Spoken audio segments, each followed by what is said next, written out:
Well, I want to welcome you to this third person message. Thank you to this cell meeting that has joined me today, those who are here, but also those who have joined me online. So this is the history of my ancestors. They are the history after the death of Joshua. And I must say to you that the history of my people is bleak. Indeed, it is not a good history. Have you ever wondered perhaps what happened after the death of Joshua? I'm sure that after the death of Joshua, the season for my people was probably a very difficult season. They were perhaps even wondering who will lead us now, but also perhaps wondering whether will they continue in the path of righteousness. Let me fill you in a bit. You may remember that God took my people out of slavery, out of Egypt. As you know, they were in captivity for about 430 years. That is a long, long time. God had promised them, in fact, that they will be his people, they will be his inheritance, and that God would keep his covenant to his people. And I read one of the records around this, and it said the following: "As for you, you shall keep my commandment, you and your offspring after you have throughout their generations." And so it is quite interesting, even as we think about the history of my people, that indeed we know that Joshua was a faithful leader, but also Joshua was expecting perhaps that the generation to follow, my people, would keep the commandments of God, that they would be faithful to God. But I must tell you, as I've indicated before, that the history of my people is bleak. It is not a good history. You see, perhaps you would have thought that after Joshua and God taking my people out of slavery for 430 years, you would have thought they would have been faithful to God. You would have thought they would have kept the commandment that God has given them, that they would have fully devoted themselves to God. And yet, after Joshua dies, things begin to happen that perhaps are a surprise. You see, what begins to happen to my own people, my own ancestors, what begins to happen is that they become unfaithful to God. The opposite happens. It is a cycle, a repeated cycle of disobedience, a repeated cycle of rebellion, a cycle of chaos, and a cycle of apostasy. You see, God had told my people that if you remain in me, if you remain faithful to me, my blessing will be upon you. But should you rebel against me, my curse will be upon you. Not only my curse will be upon you, but you will be defeated by even weaker nations. This is a sad history of my people. You see, my people failed God. They kept on drifting. They kept on disobeying. They kept on rebelling against God. Not only that, they started to intermarry with nations God had told them not to marry. And as a result, they started to serve foreign gods. This means, in fact, that they turned their back on God. I found some information around this. Let me read it to you. There's one record around this that I think for me is shocking, perhaps. It reads as follows: "In those days, there were no king in Israel. Everyone did what was right in their own eyes." In other words, the story of my people starts with Joshua, perhaps with some good in it, but it gets from bad to worse and becomes worse and worse and worse. Because Israel, my people, had forgotten the God who took them out of slavery. They were unfaithful. They continued to break the covenant they had made with God. They longed for the foreign gods. They longed what the pagan nations were to offer them, the culture of the time had to offer them. This is what happened. They started to imitate the ways of the Canaanites, the ways of the Moabites, which we know that all of those ways were in fact against God's covenant, against God's plan. Let me give an example of some of the things that perhaps my own people started to be part of. They were part of child sacrifices because this is what the other nations were doing. Not only that, they started to worship other false gods. They became like the Canaanites. In other words, they became like the foreign nations. My people no longer longed for God. And as a result of no longer longing for God, do you know what happened? They became weaker and weaker and weaker because they broke the covenant God had made with them. Here's the interesting thing now. Even though my ancestors were unfaithful to God, even though they kept on repeating a cycle of apostasy and rebellion, because God did something extraordinary. This is what God did. God started to call what we would call judges. He called judges. In fact, judges, I don't want us to think of judges the way we would think about judges in our own time and in our own culture. But judges were people who had a role to oversee and to preside over the affairs of Israel at the time. Because there were no kings at the time. There were no kings to bring order or form in the nation of Israel at the time. And so God called judges to preside over the affairs of Israel. These were regional leaders that God would call. Let me name a few of these leaders that God had called in order for my people perhaps to come back to God, to come back to his heart and all that God has for them. Let me give you the first one. Perhaps I'm not going to name all of them, but I want to give you a few of them. One of them is Ehud, a Benjamite. He was a left-handed person. And if we know the history of our people is that a left-hand person was not so much qualified at the time. And so God takes an unlikely person to be able to deliver his people and killing the Moabite king. That's the first judge. That's the judge that God gave us. But also, there was another judge that came. His name was Shemgar. Here's the interesting thing about Shemgar. Shemgar was a pagan missionary from Egypt. In fact, who worshipped a Canaanite warrior goddess known as Anat.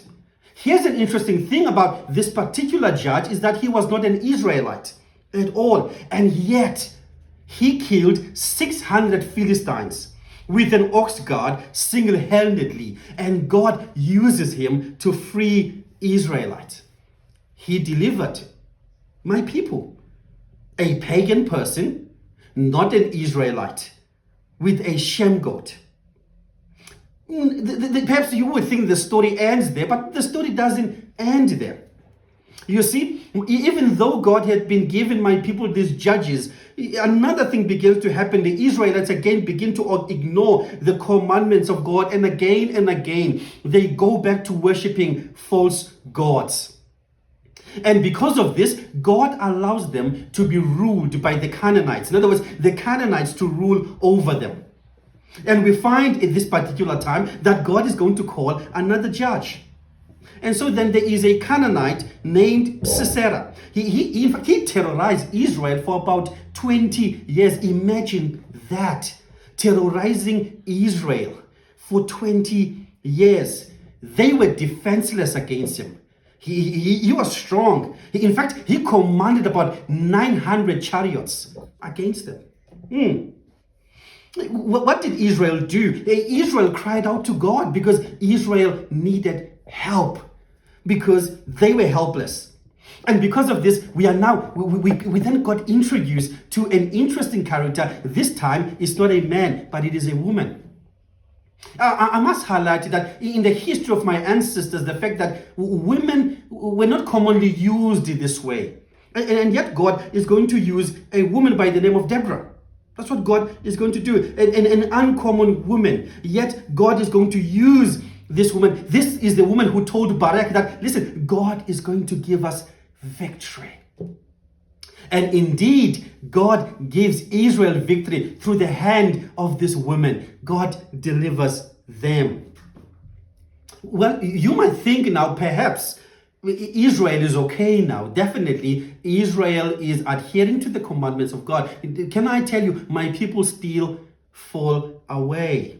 Again, they disobey God. Now, God did something else to them. God took away their farms. If you take away the farms, it means you take away food. God took away their farms, and as they continue to plant many crops, the enemies would destroy those crops, in fact. And God did this for 7 years. Because they were worshipping a Baal. They were worshipping Baal.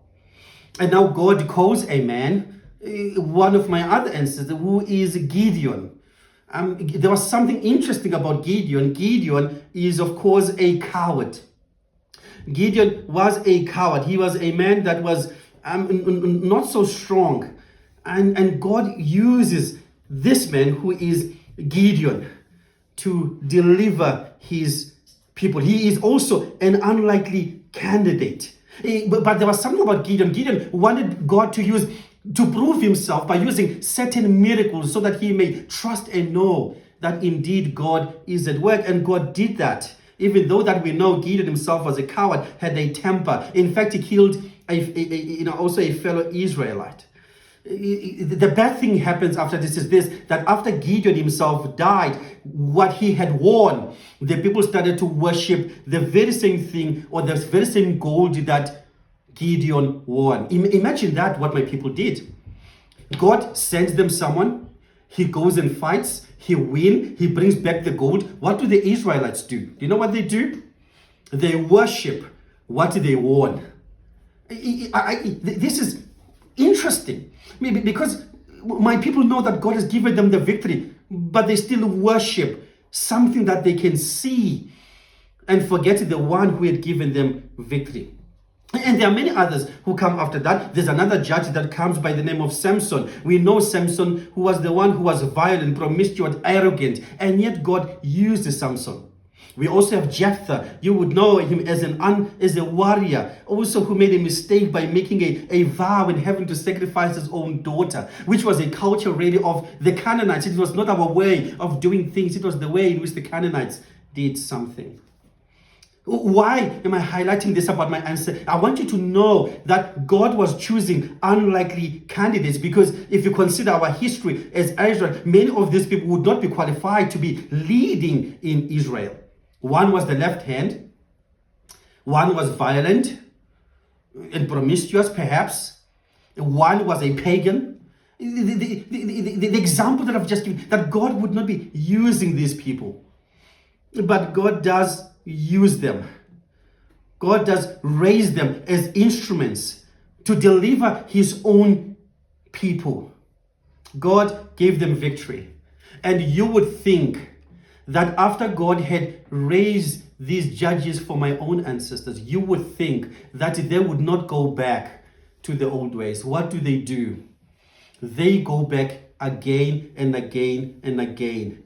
Again, it is a cycle of apostasy. It is a cycle of disobedience. It is a cycle of rebellion. It is a cycle of turning their backs away. Rebelling against God. And because of that, they continue to be a vulnerable nation, and God hands them over to weak nations, to such an extent that they get defeated by weak nations. This is terrible. It doesn't get better. You would think after this it will get better for Israel. It doesn't get better. Even though we know that God keeps his covenant and he loves my people and he loves Israel, but the situation does not get better. I must introduce you to this figure effect. His name is Micah. I must tell you about him. Micah builds a temple, and as he builds this temple, it is an idol of some sort. And the people from the tribe of Dan, they come in and steal it from him. And as they go to Laish and burn it down and murder all the inhabitants that are there. This is the result of disobeying God, that they lose everything. that the city is burned down because of how Israel was forgetting God, disobeying God, turning their backs from God. The history of my people is bleak. The history of my people is terrible, to say the least, because they had turned their backs on God. What was it that God was requiring from my people? God was requiring repentance from my people, a total devotion from my people. And perhaps you may think, it was just them. Maybe let me bring it to us today. What about us who we have seen the mighty works of God? We have been saved by grace and we work with God, and yet on the other side, we want to serve God and we want to serve our ancestors. What about us, perhaps, who may want to serve God, but we still want to be part of African spirituality? Perhaps, maybe, let's think of it this way again. What about us who may want to serve God, but we still want to do the rituals of our culture that have to do with worshiping the dead? What about us, perhaps, who may think that, this cannot happen to us, but perhaps we may want to serve God, but still we want to talk to the dead, we want to do ipeki, we want to speak a kadin, we want to do all of these things. We may think perhaps it doesn't happen, but we may be as well be affected, where we may see God at work and yet still serve other gods that we love, that are in our culture, perhaps are even in our pockets. And this may be different from person to person.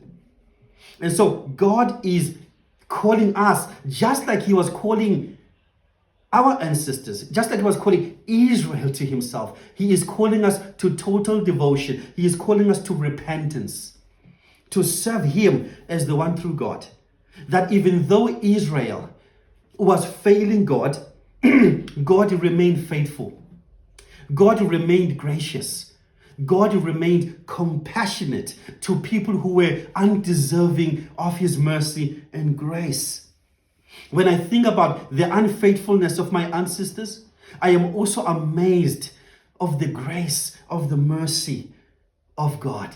That God did not pour his wrath upon them. And yet, even though they were unfaithful, they were idolatrous, he constantly and continued to call them to himself.